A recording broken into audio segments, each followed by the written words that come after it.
Bonsoir et bienvenue à tous, bienvenue sur Rachel et c'est drôle de maths. Alors ce soir, cours sur les variables aléatoires. Alors avant de commencer l'exercice 1, je voudrais faire un petit cours, un petit rappel de cours sur qu'est-ce que c'est qu'une variable aléatoire et qu'est-ce qu'on peut vous poser comme question. Allez, j'ai une question à vous poser. Est-ce que tout le monde aime les croissants? Moi j'adore les croissants.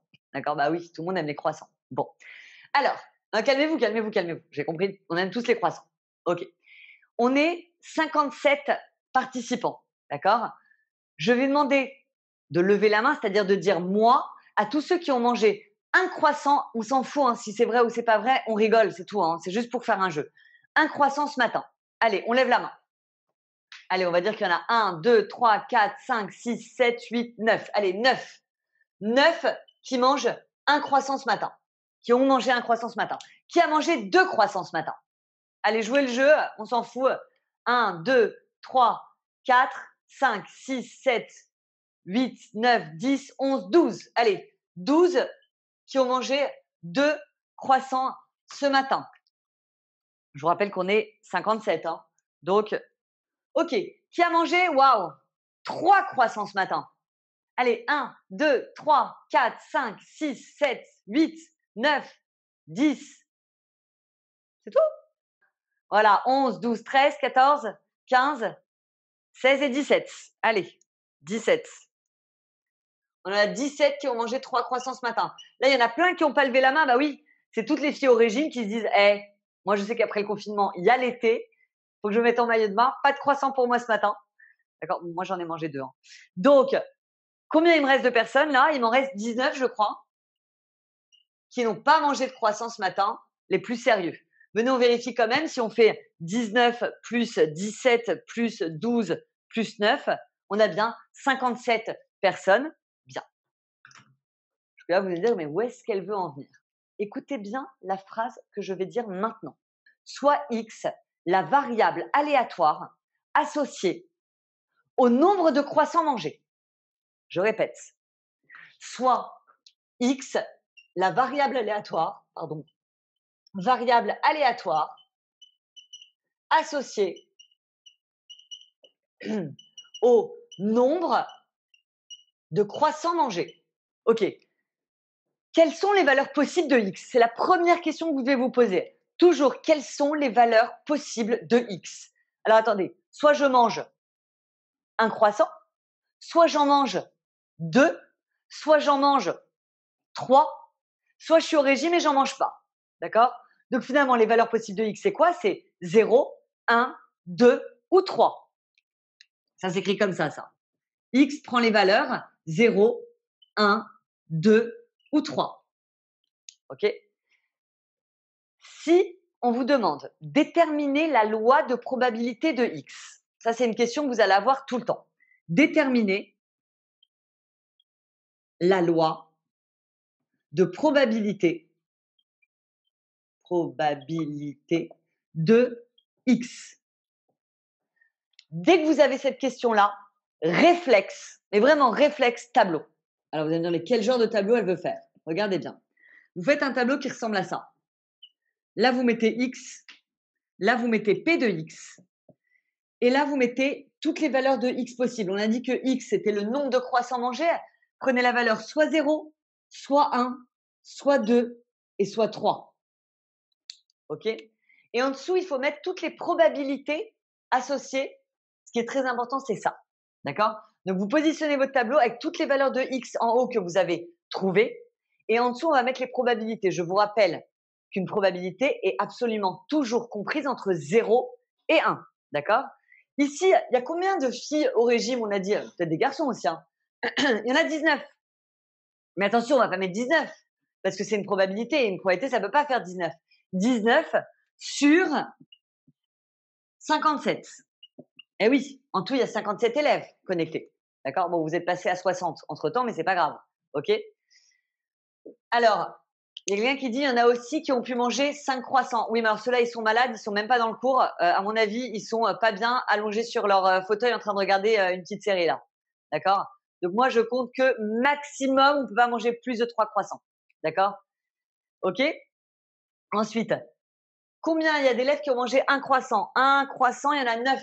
Donc 9 sur 57.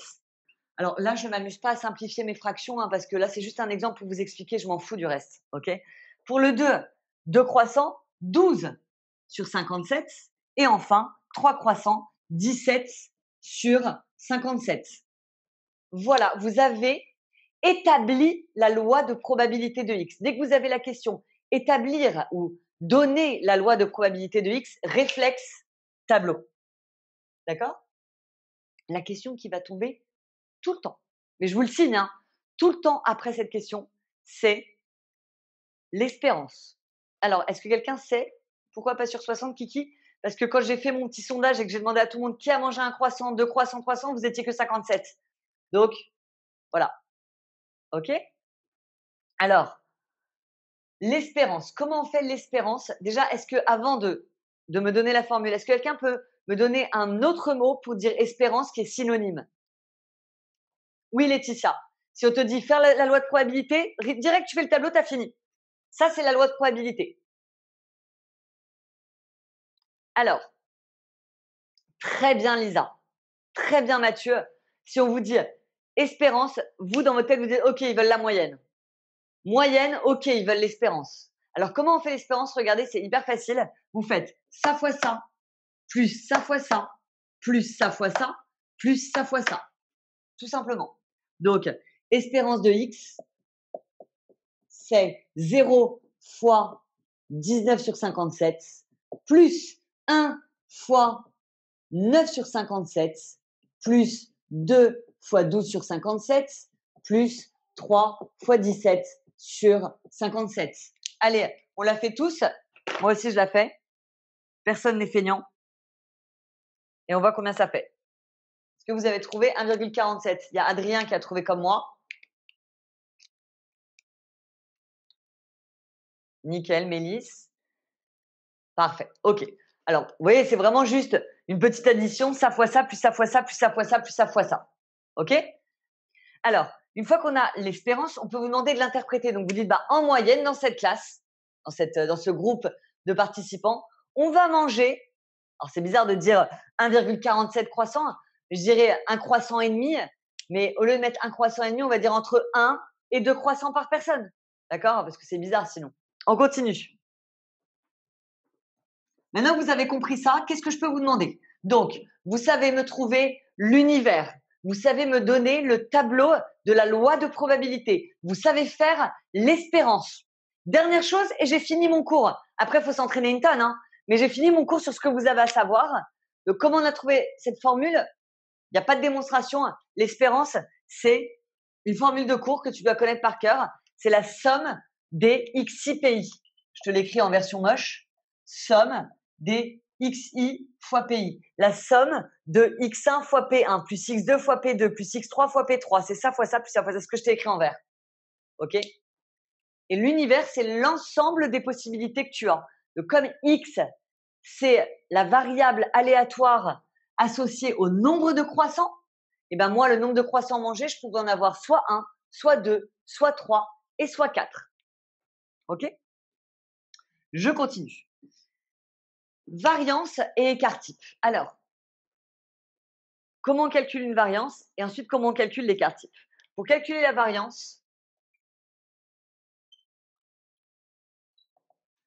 vous faites, regardez bien comment je fais. Il y a deux calculs possibles pour la variance. Beaucoup de profs font un calcul et d'autres en font un autre. Moi, je fais partie de ceux qui font le calcul qui est le moins fréquent. Et vous allez voir, à mon avis, ça va vous plaire. Alors, variance. Donc, regardez bien comment vous faites. Vous faites ça au carré fois ça, plus ça au carré fois ça, plus ça au carré fois ça, plus ça au carré fois ça. D'accord? Moins, attention, j'ai pas fini, l'espérance qu'on a trouvée juste avant au carré. D'accord? Donc, je répète, ça au carré fois ça, plus ça au carré fois ça, plus ça au carré fois ça, plus ça au carré fois ça, moins l'espérance au carré. Je vous mets la formule moche, c'est la somme des xi carré pi moins l'espérance au carré. Alors, je peux vous donner l'autre formule que vos profs utilisent peut-être dans leurs cours.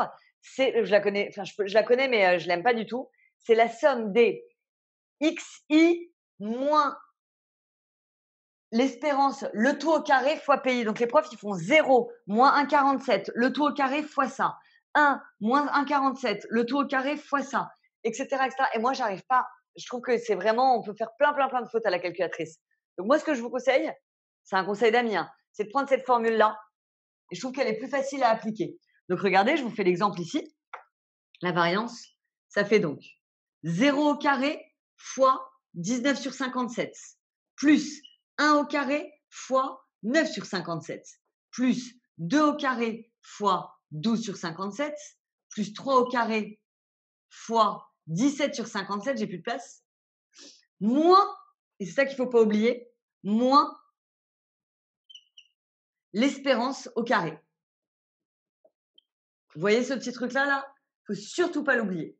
C'est moche, hein? On calcule ça ensemble pour voir si on trouve toute la même chose. Donc 0 au carré, ça fait 0. Là, ça fait donc 1 fois 9 sur 57, plus 4 fois 12 sur 57, plus 9 fois 17 sur 57.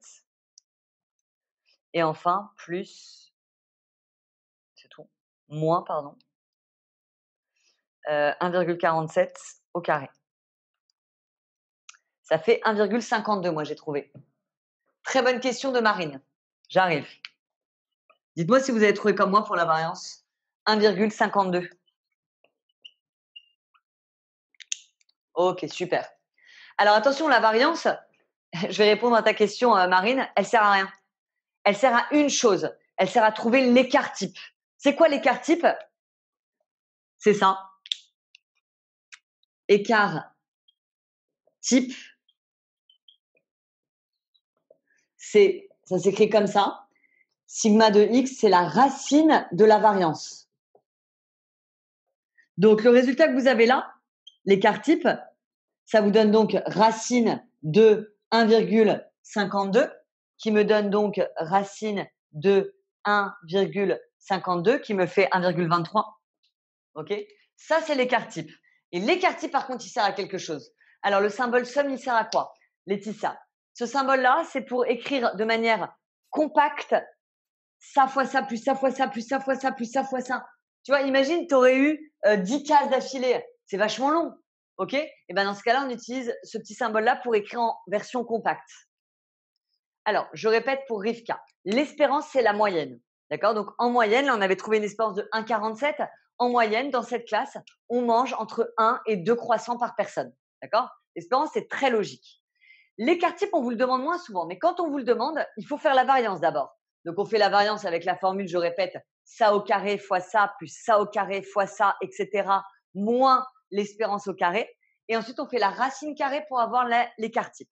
À quoi sert l'écart type?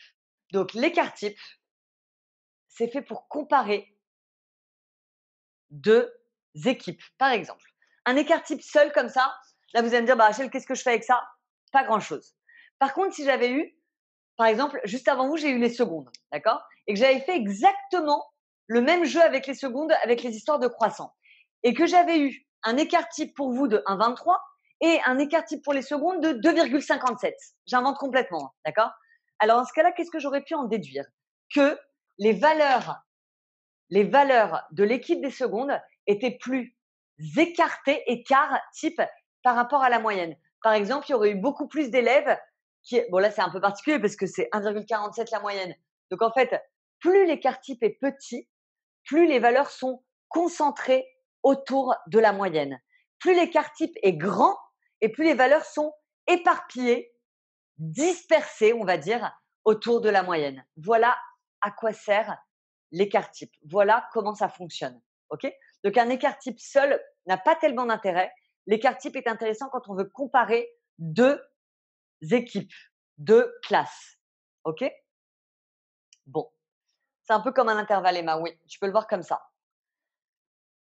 Alors, c'est quoi? Ça, c'est un sigma. C'est une lettre grecque qui veut dire écart type. Alors, Rachel, oui? Camille demande comment est-ce qu'on fait si le X il est beaucoup trop grand? S'il y a trop de X, c'est ça? Oui. D'accord. OK, merci beaucoup. Normalement, ça doit pas vous arriver, hein. Normalement, vous allez avoir combien de valeurs de X? 4, 5. Tu vois, tu auras jamais plus que 5, 6 valeurs de X, c'est pas possible. OK? Est-elle, qu'est-ce que ça veut dire disperser? Prenons un exemple d'une classe. Alors attendez, pour tous ceux qui ont compris quand même, qu'on perde pas de temps, il y a 57 personnes là, ça y est, on est repassé à 57. Tous ceux qui ont compris, vous prenez tous l'exercice 1, vous l'attaquez. D'accord? Pour les autres, je continue à répondre un petit peu aux questions. Donc, est-elle, tu m'as demandé, j'ai oublié. Ça veut dire quoi disperser? Par exemple, je te prends toi et je te dis que tu as 12 de moyenne en maths, tu as eu 10, 12 et 14. D'accord? Et puis Ambre, d'accord? Et elle a eu pareil 12 de moyenne en maths, mais elle a eu 11,5, 12 et 12,5. D'accord? Est-ce que tu vois que toi tes notes 10, 12 et 14 sont plus dispersées que les notes de Ambre qui sont plus rapprochées de 12? C'est ça que ça veut dire disperser.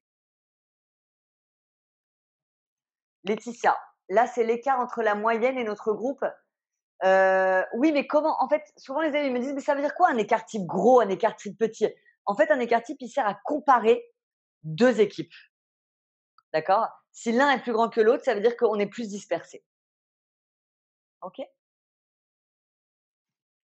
On a une question, Elodie qui demande si dans un calcul on est obligé de marquer la formule ou pas. Alors, c'est une bonne question, Elodie. Personnellement, moi, je ne prendrais pas de risque, hein, ça dépend. Tu dois mieux connaître ton prof que moi. Si c'est un prof un peu exigeant, qui aime bien qu'on rédige, qu'on prenne le temps et tout, oui, tu le fais. D'accord? Si tu sens que pour ton prof, c'est pas si important que ça, tu peux mettre directement le résultat. Attention, hein, tu passes pas de là à là.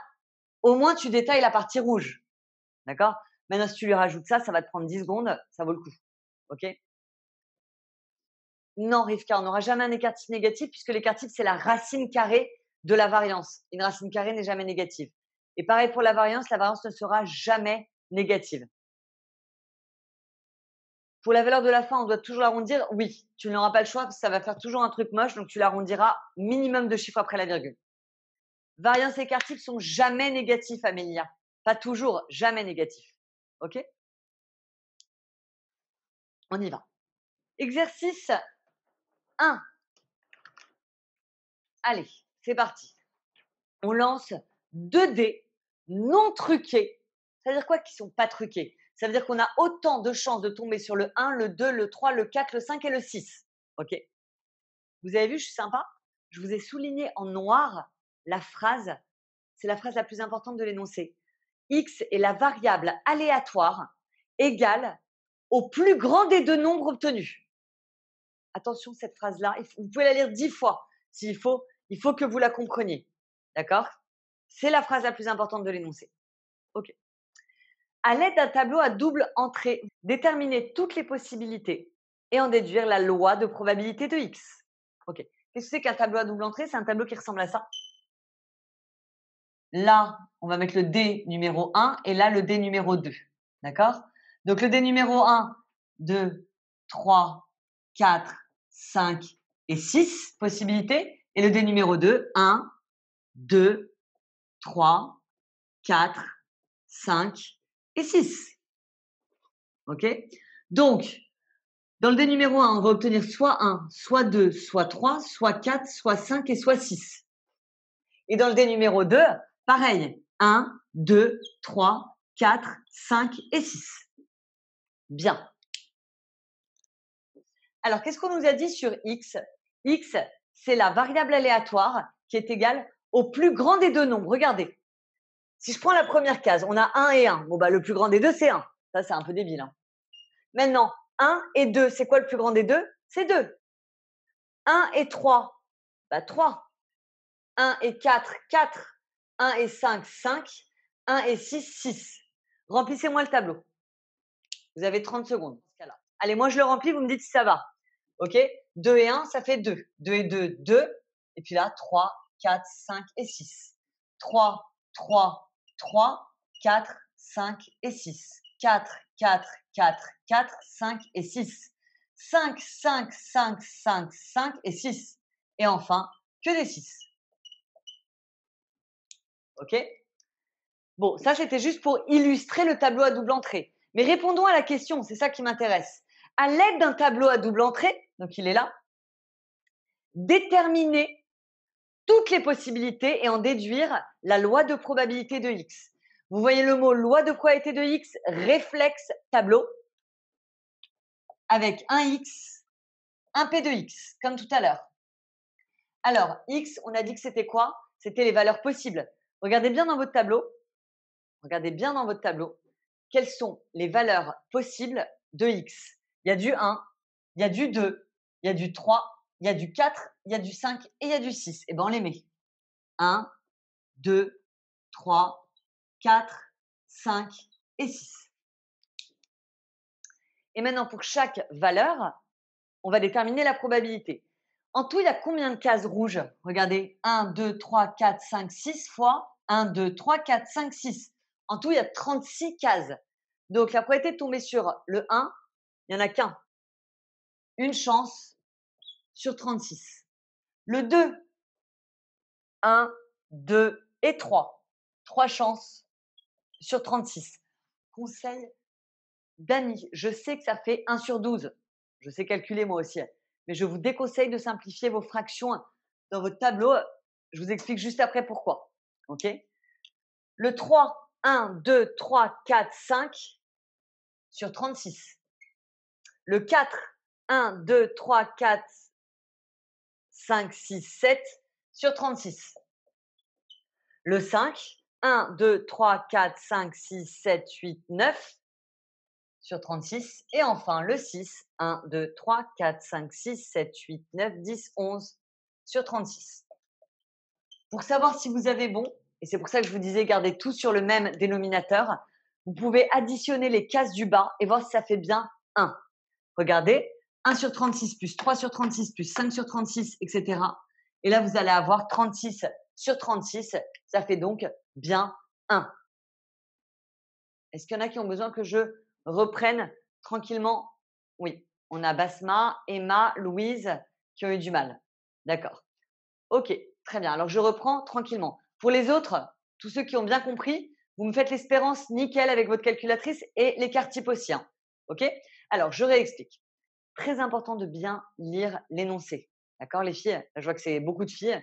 Donc, lisez bien votre énoncé. La phrase que j'ai mise en noir, elle ne sera pas mise en noir à votre contrôle. D'accord? Donc, c'est à vous de la voir. Soit X, la variable aléatoire associée à. Là, c'est quoi? C'est le plus grand des nombres. Vous avez 2 dés, vous les lancez. Et il y en a un qui va sortir, je dis n'importe quoi, 2 et l'autre 5. 2 et l'autre 5. Donc là, vous allez sélectionner de ces 2 chiffres celui qui est le plus grand des 2. D'accord? Donc par exemple, quand j'ai 1 et 1, j'ai pris 1. 1 et 2, j'ai pris 2. 1 et 6, j'ai pris 6. 5 et 3, j'ai pris 5. Vous voyez ou pas? À chaque fois, j'ai pris le plus gros des 2. OK? Une fois qu'on a eu ça, à l'intérieur, c'est toutes les valeurs possibles qui peuvent tomber pour X. Donc on voit qu'il y a du 1, il y a du 2, il y a du 3, il y a du 4, il y a du 5 et il y a du 6.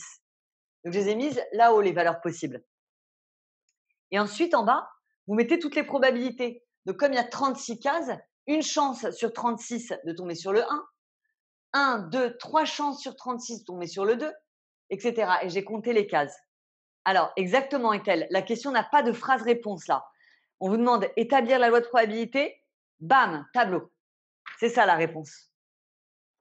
Donc, effectivement, pour faire l'espérance, je vous l'ai dit, c'est ça fois ça, plus ça fois ça, plus ça fois ça, plus ça fois ça, plus ça fois ça, plus ça fois ça. Donc, espérance de X égale environ 4,47. On est fiers, on encadre. Alors, Sarah, je reprends l'écart type. Pour comment on fait l'écart type, déjà, il te faut la variance. Comment on fait la variance? Ça au carré fois ça, plus ça au carré fois ça, plus ça au carré fois ça, ça au carré fois ça, etc. Moins l'espérance au carré. N'oublie pas de retirer l'espérance au carré. Ça, c'est la variance. Et pour l'écart type, tu fais la racine de la variance. Alors, je répète pour la variance, il y en a qui ont un petit peu de mal. Donc, la variance. Je répète la formule, regardez bien. On fait ça au carré fois ça, plus ça au carré fois ça, plus, etc., etc., etc. J'ai un peu la flemme de tout écrire. 6 au carré fois 11 sur 36. Moins, n'oubliez pas ce moins là, c'est le seul danger de ma formule. Hein, d'accord? Ça au carré. L'espérance qu'on a trouvée au-dessus. Si tout se passe bien, la variance, vous devez trouver 1,99. Ok? Ça, c'est que de la calculatrice. Le plus dur, vous savez, c'est quoi, hein? Moi, mon but, c'est pas de vous apprendre à taper à la calculatrice. Moi, mon but, c'est que vous sachiez me faire ça et ça. D'accord? Après, le reste, c'est du gâteau. Ok? Et l'écart type, c'est la racine de la variance. Donc, environ 1,41. On est cher, on encadre. Allez, on passe tous à l'exercice 2. Donc, un jeu consiste à lancer une bille dans un circuit comportant 5 portes. Là, il est un petit peu… Voilà, il faut bien le comprendre, cet énoncé. Donc, on va essayer de le comprendre ensemble. Donc, on a 5 portes. La porte A, la porte B, la porte C, D et E. Et elles rapportent 1 point, 2 points, 3 points, 4 points, 5 points. OK. Jusque-là, ça va. OK. Au départ, la bille passe au hasard par A, par B ou par C. De A, elle va au hasard vers B, D ou E. De B, elle va vers D ou E. Et de C, elle va vers E. Et quand elle est en D ou en E, elle sort du circuit. Faire un schéma du circuit indiquant tous les trajets possibles. Là, je pense qu'on va faire, ce qu'on va se faire, c'est qu'on va se faire un tableau, d'accord? On va se faire un tableau, un arbre pour donner toutes les probabilités, d'accord? Alors, au démarrage, on va aller soit en A, soit en B, soit en C. A, B ou C. Jusque-là, tout va bien. De A, on va au hasard en B ou en D. B ou D. Ah non, pardon, je me suis trompée. De A, elle va en B, en D ou en E. B, D ou E. De B, on va vers D ou E. De B, on va vers D ou E. Et de C, on va automatiquement vers E. Attention, il y a un petit piège là. Si on est en D ou en E, c'est fini. On sort du circuit.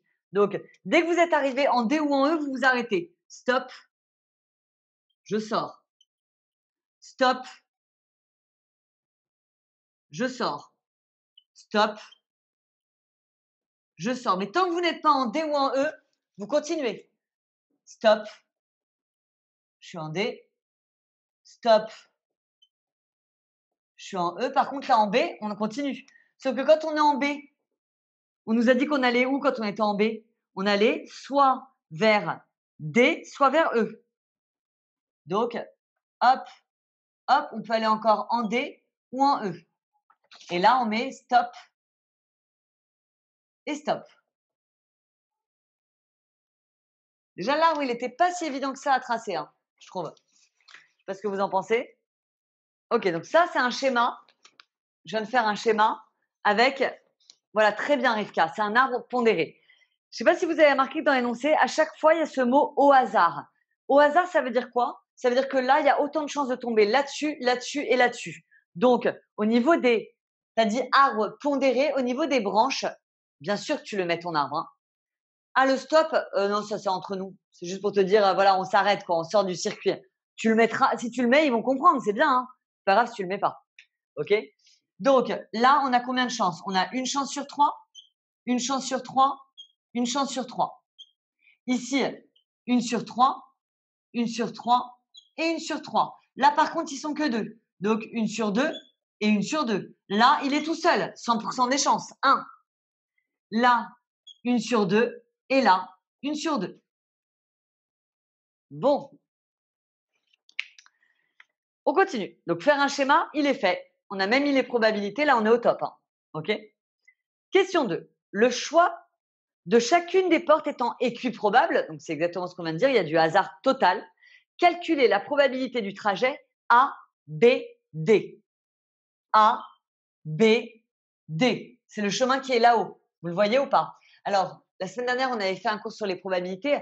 Comment on fait le chemin A, B, D, on multiplie toutes les probabilités. On les multiplie, on ne les additionne pas. Hein. Donc, quelle est la probabilité du chemin A, B, D? C'est 1/3 fois 1/3 fois 1/2. 1/3 fois 1/3 fois 1/2. Ça nous fait donc 1/18. On est fiers, on encadre. OK? Donc la probabilité du chemin A, B, D, c'est 1/18. On aurait pu mettre aussi P de A inter B inter D. Là, ça n'a aucune importance. D'accord? Ce qui est important, c'était surtout de bien multiplier. Ce qui m'intéresse là, c'est pas ça, c'est la suite. Calculer la probabilité de chacun des trajets. Ça, chacun peut le faire de son côté. Je vous laisse 1 minute, d'accord? Vous me prenez chaque chemin un par un et avec votre calculatrice, vous me donnez le résultat de la probabilité. Moi aussi, je le fais, d'accord? Donc là, vous voyez, vous avez 1, 2, 3, 4, 5, 6, 7 chemins et j'ai fait les probabilités sur le côté. Alors, si vous voulez faire un truc un peu plus classe sur votre copie, par exemple, vous écrivez P de A, B, E, 1/18, P de A, D, 1/9, etc., etc. D'accord? Pour que ce soit un peu plus joli que sur l'arbre directement. Maintenant, moi, ce qui m'intéresse, c'est la question 4. Alors, regardez bien la question 4. Soit x, la variable aléatoire, la fameuse, égale au nombre de points marqués lors du trajet. OK? Nombre de points marqués. On réfléchit, on se concentre. C'est quoi les points marqués? C'était au tout début qui disait que si on avait A, on avait 1 point, B, 2 points, C, 3 points, D, 4 points et E, 5 points. Donc, on va prendre les chemins un par un et avec une couleur pour ne pas se mélanger, on va regarder combien on marque de points à chaque fois. Là, j'ai 1 point. Là, j'en ai 2. Là, j'en ai 4. Là, j'en ai 5. Là, j'en ai 4. Et là, j'en ai 5. Là, j'en ai 2, 4 et 5, 3 et 5. OK? Mes chiffres rouges me donnent mon nombre de points. Donc, le premier trajet, c'est quoi? C'est 4, 5, 6, 7 points. Ici, j'efface le haut pour pas qu'on se mélange. Le premier chemin en haut, hop, on gagne 7 points. Pour le deuxième chemin, 1, 2 et 5, ça fait 8 points. Le troisième chemin, 1 et 4, ça fait 5. 1 et 5, ça fait 6. 2 et 4, ça fait 6. 2 et 5, ça fait 7. Et 3 et 5, ça fait 8. Pour tous ceux qui n'ont pas de questions, vous pouvez essayer de faire le tableau de la loi des probabilités. Iba, tu n'as pas compris les points? Au tout début, dans la première phrase, on te dit que les lettres sont associées à des points. Regarde, les 5 portes ABCD rapportent respectivement 1 point, 2 points, 3 points, 4 points et 5 points. Donc, à côté de chaque lettre, j'ai mis un nombre de points en rouge. Comment on sait combien vaut chaque lettre? C'est écrit dans la première phrase, Mathilde. Relis-la. Un jeu consiste à lancer une bille dans un circuit comportant 5 portes, A, B, C, D, E, rapportant 1, 2, 3, 4, 5 points. Maintenant, le but, c'est de remplir le tableau de la loi de probabilité. Première chose à faire, quelles sont les valeurs possibles de X? X, il peut prendre quoi comme valeur? 5, 6, 7 et 8. Il n'a que 4 valeurs possibles, le X. Donc, regardez. 5, 6, 7 et 8. P de X. OK? Alors, la probabilité de tomber sur le 5. La probabilité de tomber sur le 5, c'est quoi? Il n'y en a qu'un là. Donc, c'est forcément un neuvième. voyez, je l'ai trouvé ici. Probabilité de tomber sur le 6. 6, il est là et là. Donc, il faut faire 1/9 plus 1/6. 1/9 plus 1/6. Vous le tapez à la calculatrice, hein. Ça fait 5/18. C'est que des sommes là maintenant, c'est facile. Le 7, il est là et il est là. Donc, il y a 1/18 plus 1/6. Vous le tapez à la calculatrice aussi, ça vous fait 4/18. Et enfin, la probabilité de tomber sur le 8, il y en a un là et un là. Donc, 1/18 plus 1/3, ça nous fait donc 7/18. Bien sûr, assurez-vous que vous avez juste en additionnant toutes les valeurs, 1, 2, 3, 4, il faut que ça fasse 1. D'accord? Si ça ne fait pas 1, c'est qu'on s'est planté quelque part.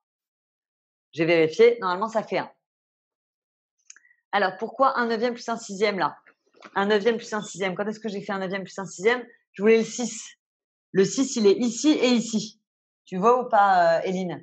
Donc, j'ai pris cette valeur-là plus cette valeur-là pour avoir la probabilité du 6. Alors, Eline, qui me dit que 62/9, l'espérance. Donnez-moi une espérance en valeur approchée. C'est quelque chose de concret, l'espérance. D'accord? Donc, l'espérance, si vous faites ça fois ça, plus ça fois ça, plus ça fois ça, plus ça fois ça, vous trouvez quoi? Ouais, je suis d'accord avec Ambre, avec Eline. Effectivement, moi aussi, je trouve une espérance qui vaut à peu près 6,9. On est fiers. On encadre. Et la bonne nouvelle, on ne nous demande pas l'écart type. Donc surtout, on ne le fait pas. OK? Donc, espérance, c'est la moyenne. Donc, en moyenne, quand on joue à ce jeu, on va gagner à peu près 6,9 points. OK? Alors, exercice 3, on lance 2 pièces de monnaie bien équilibrées. Bien équilibrées, autant de chances de tomber sur le pile et sur le face. OK? Le joueur paye M francs. Je sais pas pourquoi j'ai mis des francs, n'importe quoi. Oubliez le mot franc, vous mettez euro. D'accord? Donc, le joueur paye M euros. Si le lancer amène 2 faces, on gagne 30 euros. Si le lancer amène un face, on gagne 5 euros. Et automatiquement, sinon, on ne gagne pas. D'accord? Donc, on appelle X, là j'ai été méchante sur le 3e exercice, je n'ai pas souligné la phrase, mais elle est là. Hein. On appelle X le gain net obtenu. OK? Alors regardez, on va se faire un petit dessin. On a 2 pièces. Donc la première, soit elle tombe sur pile, soit elle tombe sur face. Et la deuxième, à nouveau, pile et face. Pile et face. OK? On peut même mettre un petit 1 en bas pour dire première pièce, deuxième pièce. OK? Donc, comme c'est bien équilibré, une chance sur 2, une chance sur 2, une chance sur 2, une sur 2, une sur 2 et une sur 2. Attention, il y a une mise de départ. Au départ, vous devez payer M euros. D'accord? Donc, à la base, moins M euros. D'accord? Très important quand il y a une mise de ne pas l'oublier. Si on tombe sur face et face, face et face, alors dans ce cas-là, combien on gagne? On gagne 30 euros. C'est où face et face? C'est là. Donc là, on a gagné 30 euros. Mais comme on avait misé M, c'est quoi là? La valeur de X, c'est 30 moins M. Très important ça. Si on a une face, donc ici ou ici, quand on fait face pile ou pile face, dans ces cas-là, on gagne 5 euros. Donc on a gagné 5, mais perdu M. Gagné 5 et perdu M. Et enfin, le dernier cas, comme ils nous disent rien, ça veut dire que là, on gagne rien. Donc, juste, on a perdu M. Ça, là, c'est les valeurs possibles de X. Donc, dans votre tableau, d'accord, vous mettez les valeurs possibles de X, il y a moins M, il y a 5 moins M 2 fois, mais vous ne le mettez qu'une fois, évidemment, et 30 moins M. Ça, c'est les valeurs possibles de X qui est le gain. D'accord? Et pour les probabilités, vous regardez bien votre arbre. Par exemple, pour moins M, c'est 1/2 fois 1/2, ça fera 1/4 et je vous laisse faire le reste. parce que je veux que vous bossiez un petit peu sans moi aussi. Bon, on a bien bossé. J'espère que c'est un petit peu plus clair pour vous, tout ce qui est variable aléatoire, l'idée de faire un tableau systématiquement, et puis évidemment l'espérance, etc. Voilà, je vous souhaite une bonne soirée à tous. Et